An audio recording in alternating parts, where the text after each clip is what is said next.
Hello and welcome back to the Outdoor Minimalist Podcast. I'm your host, Meg Carney, and I'm an outdoor and environmental writer and author of the book Outdoor Minimalist, Waste Less Hiking, Camping, and Backpacking.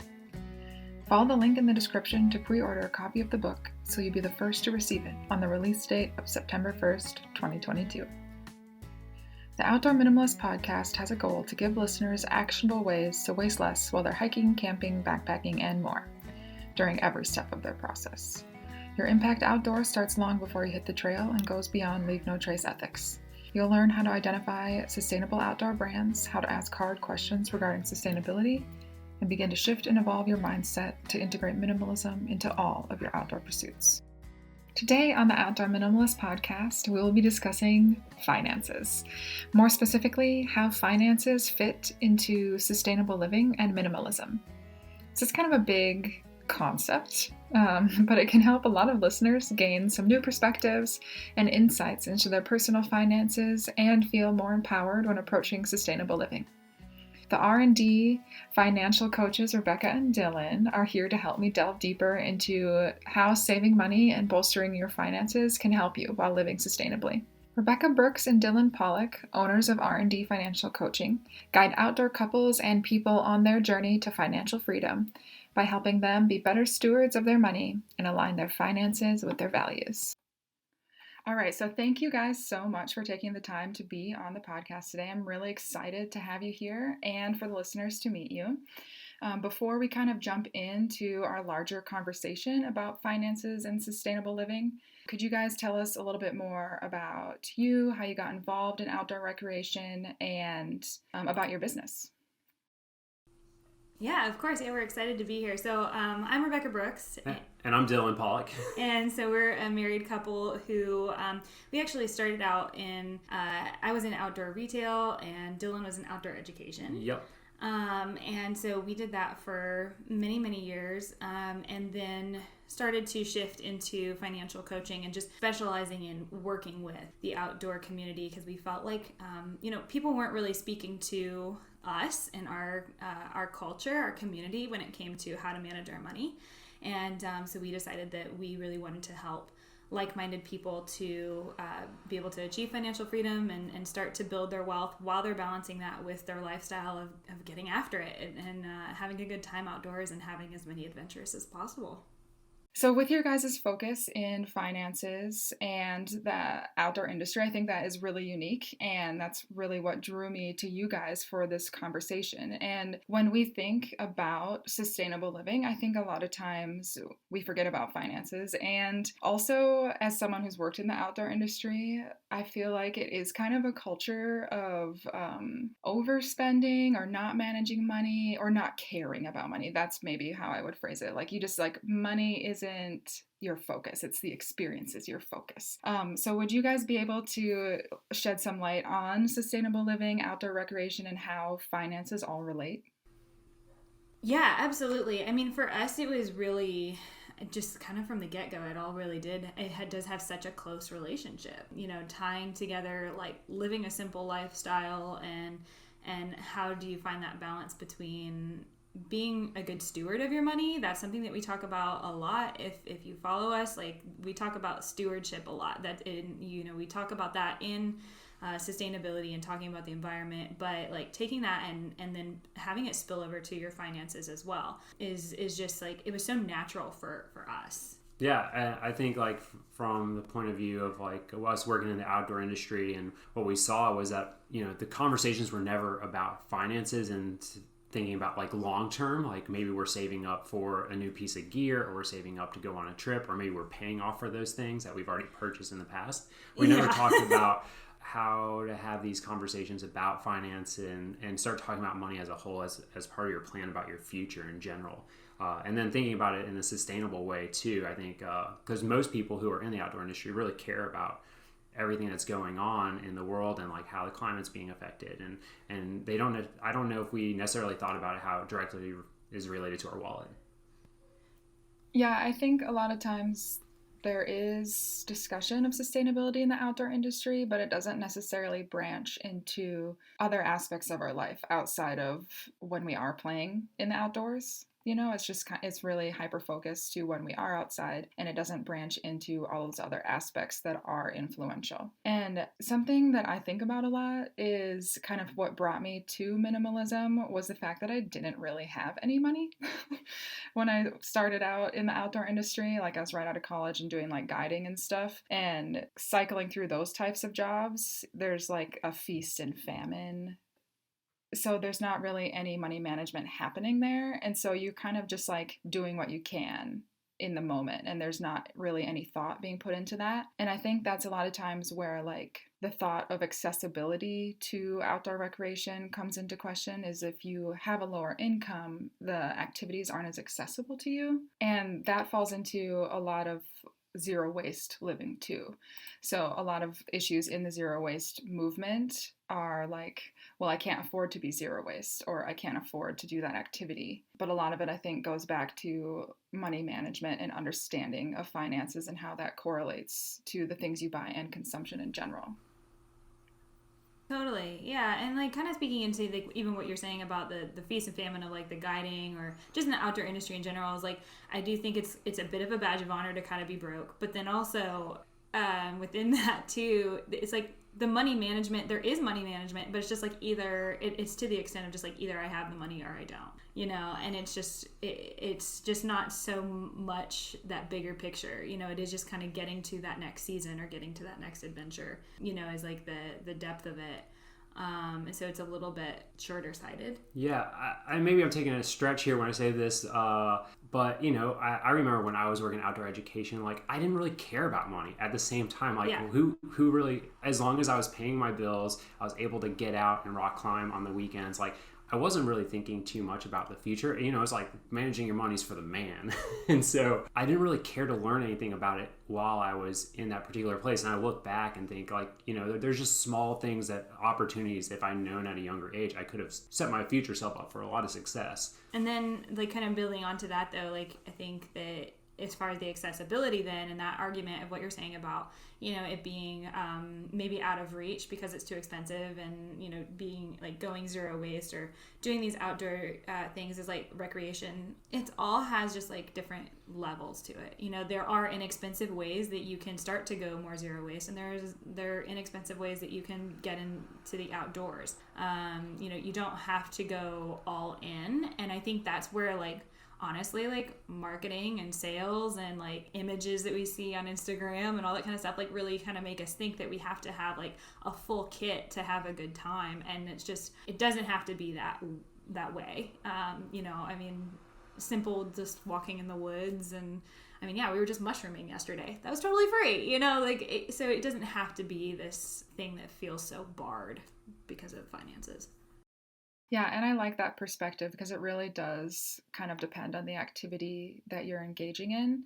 And something that Dylan said reminded me of just the concept of sustainability in general, because when we think and talk about sustainability, we really just look at the environmental side. But then when you're looking at sustainability as a whole and like a holistic view, then looking at an activity or looking at how you're spending your money is that sustainable, is a question that I like to ask a lot, and especially relating to minimalism. Like, is this behavior sustainable for me, or is this spending sustainable for me? We do talk a lot about affording your gear, and like you kind of have those thoughts of cost per use. That's the term I'm looking for. Cost per use, and like I look at gear through that lens all of the time. If I'm gonna buy, I talk about it like a lot on our bikes. Mm-hmm. We have nice road bikes, but I ride my road bike multiple times a week, every week, and I've had it for 7 years, and so over time that has really paid for itself in like physical activity and my health and my both mental and physical. And so like there's all of these other things. I think the outdoor industry is really good at looking at things that way, of like knowing like this is kind of an investment in myself. But then if you look at other activities that require that those fees like again and again, so even more so like skiing or snowboarding, like every year, if you really want to get into this, say you buy the gear, whatever, but you have to buy the snow passes every year, so there's a bunch of like recurring costs. So that I think maybe speaks into kind of what you're saying of like, is this actually a sport where I can get out there and I can have fun, but as I get involved in it, am I actually going to be able to afford this? You know, is it going to detract from me taking care of myself financially in other ways? Yeah, and when I'm talking about sustainability in that lens, it's kind of going back to your needs. So if you can't fulfill your basic human needs with the current like influx of money that you have, and then what you need to spend on, then is that type of outdoor recreation really sustainable in your life? Does that make sense? Yeah, I hear what you're saying. Is it, maybe there's so many interests. For example, I mean, I would love to get into almost every sport that there is a season for, right? Like I'd love to get into mountain biking. I'd love to spend more time skiing, but it's just something that I do on a very short-term basis nowadays. So it makes more sense to me, like on a sustainability standpoint. If I go out skiing, I'll rent the skis because I just don't go enough. Or if I go out mountain biking, I'll rent the mountain bike because I'm not in a place to purchase a mountain bike or a set of skis. So instead, I'll just enjoy the activity occasionally, opposed to owning something that I don't know enough about it. I might end up buying something that I don't like at all. So it just gives me the experience without necessarily having to own the property. I think that's a really good point, especially like we see this conversation a lot growing in the finance industry just as a whole, of like the concept between like renting and owning a home, and is it really an investment that is it really an investment kind of period, but also thinking about all those other costs that you're going to incur by being a homeowner, as opposed to if you were to rent and you have a landlord who covers all those things. So it's like you get to spend less, because you're only doing it, you're only passing through, so right. to speak. Yeah, so you're kind of relating the renting versus owning to like if you just want to do a sport every once in a while, then it was in a better interest to go and rent a bike like 2 weekends a year instead of buying a brand new mountain bike that's like $8,000. Right. Yeah, exactly. Or even it doesn't even have to be like that expensive of a bike, but just like it's pretty quick to say like, am I going to actually use this enough so that it makes enough like financial sense for me. And then also thinking like too that rental, that's more sustainable too. Having things that are shared. We're seeing more like tool sharing libraries and things like that. I view those as more sustainable environmentally. Because if every single person had a mountain bike, like that's a lot of resources going into that. I mean, we worked over at a gear shop at the base of Mount Rainier, and our rental shop had like 100 pairs of snowshoes, and on a weekend they would go out on Friday, Saturday, and Sunday, and so that's like 300 people using snowshoes. And then that happened throughout the entire winter, and those people, do they really need to own a set of snowshoes? No, they didn't. And they made the choice to rent them instead. And that was the right choice for them. But then you get to see the impact from like the rental shop. It's like, wow, like a lot of people got to have an experience using one set of snowshoes. And that's really cool too. Yeah. Yeah, that ties a lot into accessibility as well. Because if you wouldn't be able to afford those things in the first place, then if you want to just try something like backpacking or snowshoeing, because that is kind of a more niche, like seasonally activity, then the renting or even borrowing from a friend kind of opens that door to accessibility a little bit more. Absolutely, yeah. The cost per use, it comes down, so much. You get to experiment a little bit too, which I think is important. A lot of people, like I said, like you might buy the bike or the snowshoe and you only use it a couple times because you didn't get as into it as maybe you thought you wanted to or you would, So it has a lot of financial benefits for sure. Because the same snowshoes would cost, what were they, like $100? $200. I think the ones we rented were only like $100, but that's a lot for a lot of people. So versus like $15. And I think that does also play into just the general concept of reducing consumption when you talk about environmentalism or minimalism, because you don't necessarily need to buy all of those things, and they don't really necessarily have to be an investment for you. And that ends up saving you money in the long run.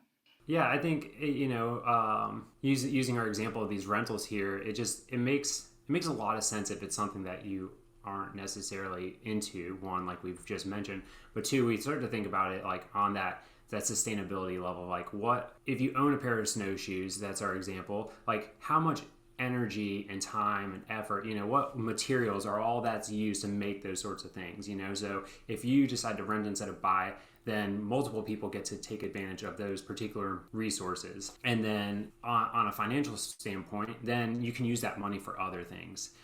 You're able to, let's say, you go snowshoeing once a year. It doesn't make sense to buy a set, so you just rent it, and you always get to use the best equipment every time you go out because the shops are always replenishing. But that means that you can take that extra money that you weren't using to buy something, and then you can invest it in yourself if that's what you choose to do. You can invest it, you can save it. There's so many options with it, but then there's so many sides to the coin of like going in this direction. Mm-hmm. I think that a second to that too is a growing trend in the outdoor industry, which I think is great, and it's just a kind of a growing thing in the minimalism movement period, but is secondhand shopping. So buying your gear, from like garage sales, yard sale, the REI garage sales, or all those different things. There's websites popping up more and more to go in and buy something that was maybe well loved and used, but for whatever reason somebody outgrew it, they're ready to do something else. So now you can purchase that secondhand piece, and obviously we know that that's a greener choice and also a cheaper choice. So that really helps for that overall sustainability as well. Yeah, and with renting and even buying secondhand, I feel like Dylan already kind of expressed this a little bit, but you get to use higher quality gear that maybe you wouldn't have been able to afford otherwise, and then that helps it last longer in your life. One of my friends, he told me one time that being poor is expensive, and I thought that was a really interesting thought, because basically what he was saying was you end up having to replace everything more often if you're going to, say, Walmart or even buying something cheaper off of Amazon, because those materials they're just like made more cheaply because they're intended to be replaced earlier on. Oh, you're hitting on a topic I love. Is that the planned obsolescence? Yeah, planned obsolescence, and just thinking about your purchases in general, right? Like you were saying, lower quality things that you buy are cheaply made. They aren't going to last as long. So you're spending money over and over again to continue to replace it. So you're spending more money. You're ending up putting more strain on the environment and using more materials and energy to make those things, to create them, build them, whatever it is, opposed to if you can save up. And I know, your friend's example, he probably wasn't in a position to save up to buy the nicest version of something. But, if you're able to do that, if you're able to save and wait to make the purchase later, it can really pay off in the long term, because it's the difference of buying something that ends up in the landfill, or, for example, if you buy like a nice dresser, it could become a family heirloom because it's made to last forever. Yeah, but then I feel like that can be kind of that vicious cycle of accessibility then, where like if you, like you're saying, like you can't afford to invest in something that that you're going to sustainably use, so say use it once or twice a week, then really what is the option for consumers? You just buy the cheaper one because that's what you can afford to do, and then I guess just replace it down the line. I do think that one thing that is very prevalent also in the minimalism community is also assessing needs versus wants.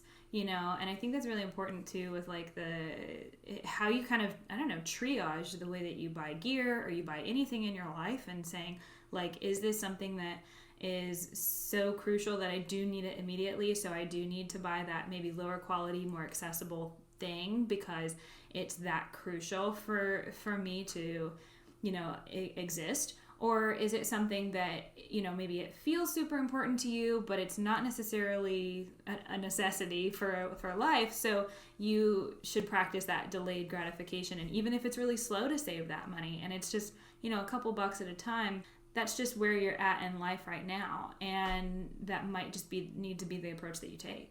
Yeah, I think that kind of encompasses something that I tell a lot of people when they ask me about starting a new activity, so like say backpacking or something. I always ask them, well, first, what do you have that you would already be able to use? And then second, what is your budget for investing in this equipment? And then finally, it's like, how often do you plan on doing it? So I think that kind of helps them identify the needs versus wants and how sustainable it is in their life. Absolutely. And I think too, just like even segueing into just like baby stepping into these outdoor activities too, you know, thinking that just like over time, if you start with hiking and then you move to, you know, car camping and then you move to backpacking. But if like at the beginning you knew that, you know, all along your target was to be a backpacker. This is what I did. I started out just, you know, going out on day trips and whatnot, but I knew that that's where I wanted to be, but I wasn't financially at a point where I could just go out and kit myself out. So every purchase that I made it knowing that I wanted to use it for multi-night backpacking trips. So even like the first backpack that I bought, everything, like it didn't maybe look the coolest to be doing a day hike with a backpacking pack, but I only had to buy one pack. And I only had to buy one pair of boots. And I only had to buy, you know what I'm saying? So like they're all multi-purpose things, and starting with like the basics of your boots and a backpack to carry your 10 essentials and, you know, like that sort of thing is like just triaging that whole situation and maybe having the end goal in mind as you make these purchases. Because another thing in minimalism, right, is you kind of shouldn't have anything that only does one job. Yeah. Have something has to have multiple uses and things serve should a lot have of multiple purposes. uses. Yeah. So I think that we should look at our gear that way too. Yeah, I really like that approach because it does help you get out and experience things more easily and to get to do different activities. And yeah, maybe you'll look a little bit silly, but at least you're getting to get outside and you're getting to do things that really enhance your life in multiple ways. So when we first started chatting about doing this episode, I know that my focus was kind of like, well, we could do an episode about how to budget for a big gear purchase. But I think talking more on how can people in their overall lives, so outside of just buying the gear that they use outside, how can they integrate finances to be more sustainable and to live more sustainably, and then tying that into their activities outside.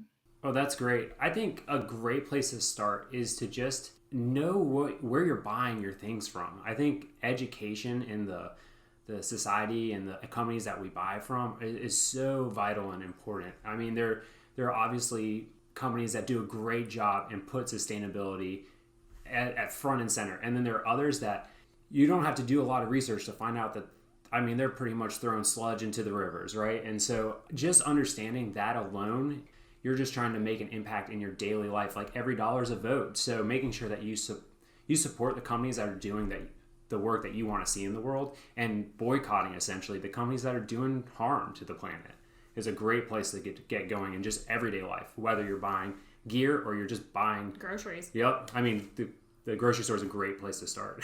Yeah, and I think sometimes when we're approaching sustainability or zero waste or low waste, whatever you want to title it, when you're approaching that to start, it can be really, really overwhelming. So I like what you guys are saying as just take one small thing like going to the grocery store, because you probably do that on a weekly or bi-weekly basis, and kind of learning about all of the things that you buy in that realm. And then you can kind of expand outward, and then it becomes less overwhelming. And I think that happens with finances sometimes too, because when I think I get overwhelmed about money sometimes, and I think it's because I'm looking a little bit too big picture and I need to kind of narrow it down.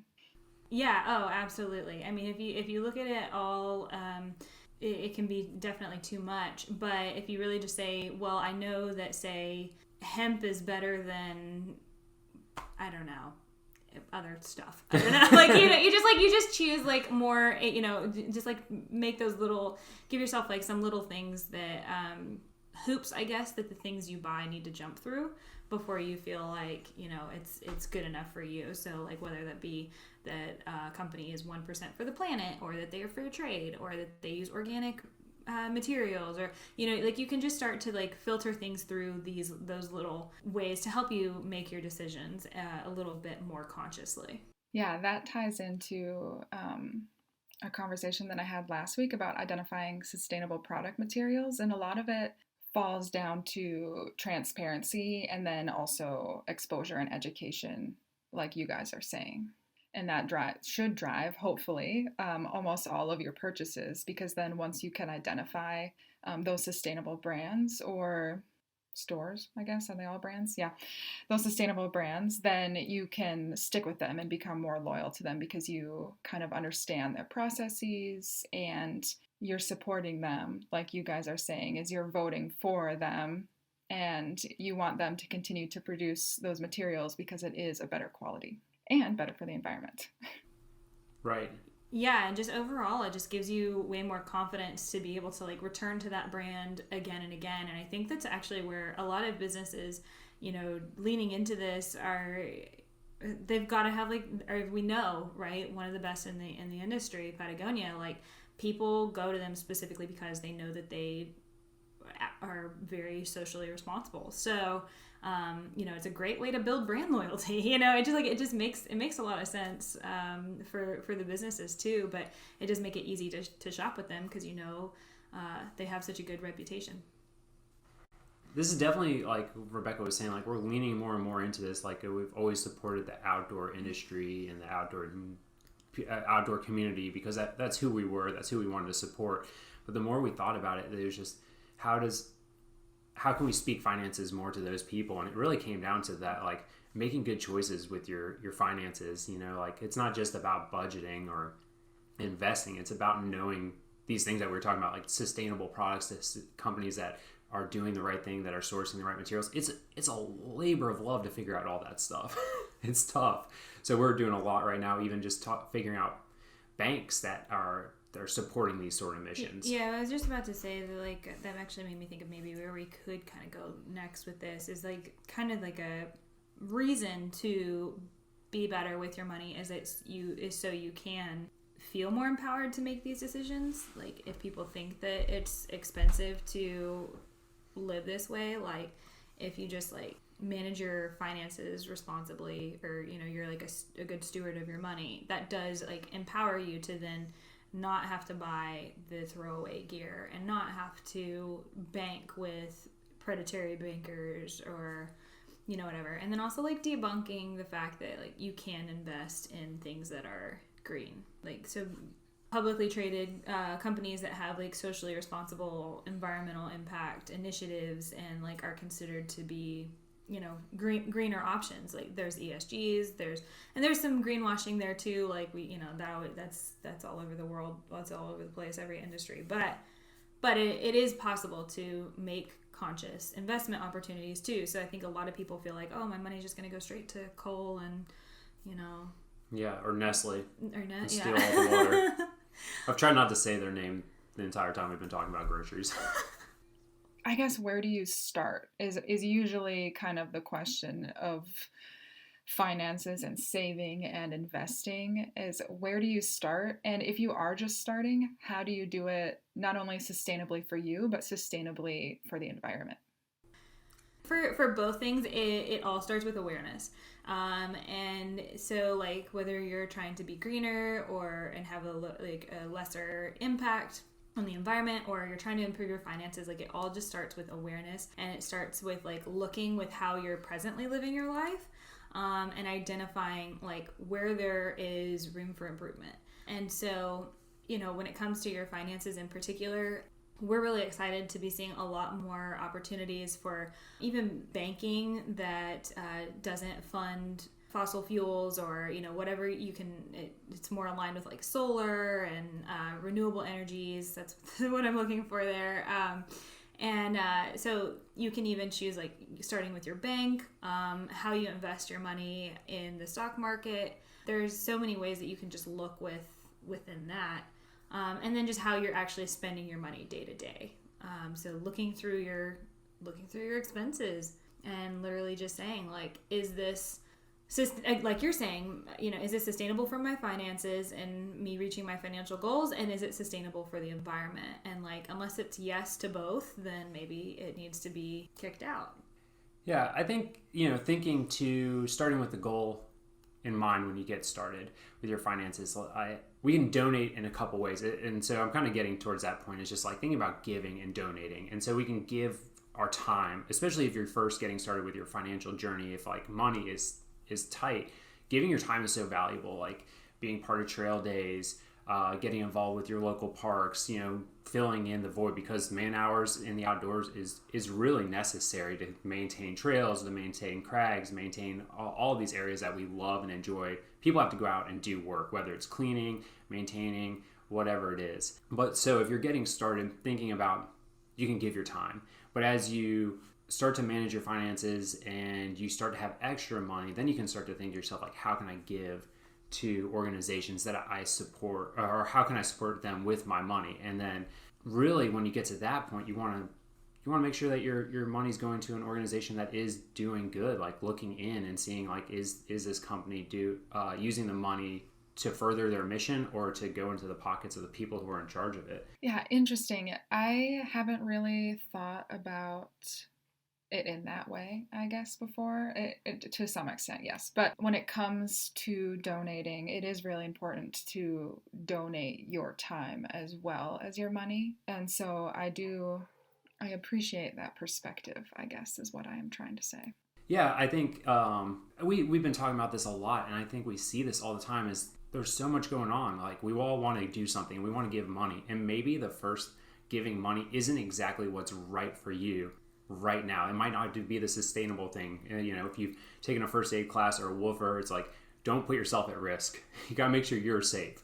So if giving money is potentially putting your life at sacrifice in the next month because you won't be able to pay bills or whatever, then giving money isn't going to be the right thing to do at the time. And so you'll have to, it might be something that you're aiming for in the future so that you can do that. But maybe right now the best thing to do is just give time. Yeah, I think Dylan, I think what you're kind of getting at, correct me if I'm wrong, Mm-hmm. it is, again, kind of where you started of saying begin with the end in mind, of like it kind of being that motivation to get your finances in order.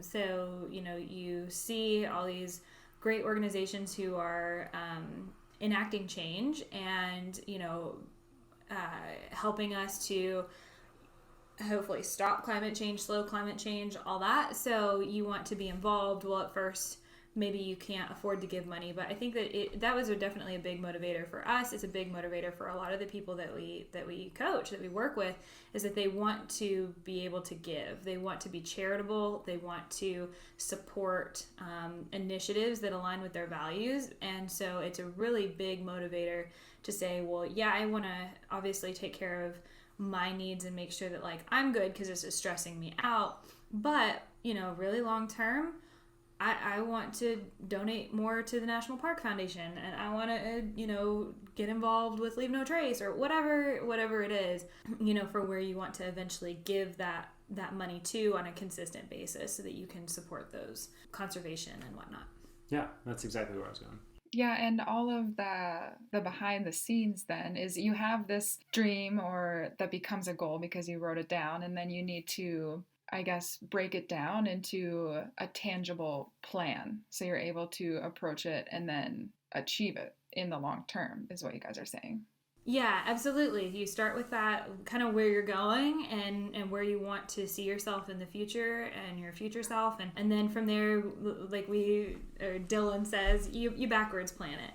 And you say, okay, well, I want to be there in this many years. And so that means that I need to start to break these down into smaller and smaller steps.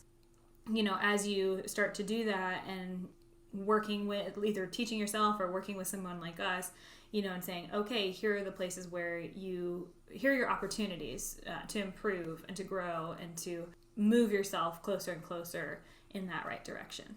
Awesome. Yeah, and if you guys don't already follow Rebecca and Dylan on LinkedIn, Instagram, and all that stuff, and you are kind of looking for these types of resources, they share stuff, I want to say almost daily.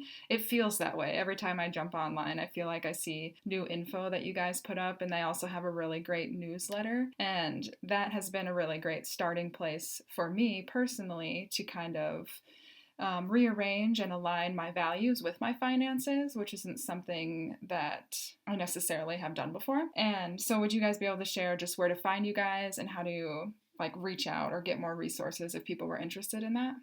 Yeah, of course. Well, first of all, I'm super glad to hear that you really like the newsletter and everything. We super appreciate the support there. But folks can find us. I'm Rebecca Brooks on LinkedIn, and Dylan Pollock. I'm Dylan Pollock, yep. And then on Instagram and Facebook and kind of Twitter, we're at Rad Coaches. And we're on TikTok too, but it's at Rad Money Coaches because honestly I screwed something up. But anyways. But yeah, at Rad Coaches, pretty much across all platforms. And yeah, we drop advice, try to daily. It's a lot. It is. But some of the best advice is definitely in that newsletter that you mentioned. For sure. Yeah, and I'll link all of that in the episode description below. So if anyone missed that information, they can check it out there. Well, thank you guys so much for taking the time to kind of discuss these concepts. Of course. Thanks for having us. Yeah, thank you, Meg. Yeah. I just want to say thank you again to Rebecca and Dylan for taking the time out of their day to sit down and have this conversation with me about finances, outdoor recreation, and sustainable living, because you can save money living sustainably. There were a lot of concepts discussed in this episode of Outdoor Minimalist, and if you want to learn more, go down to the episode description and connect.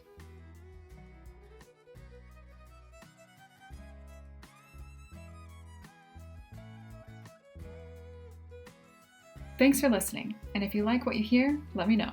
Leave a review and be sure to subscribe so you never miss an episode. You can still find me on Instagram at outdoor.minimalist.book.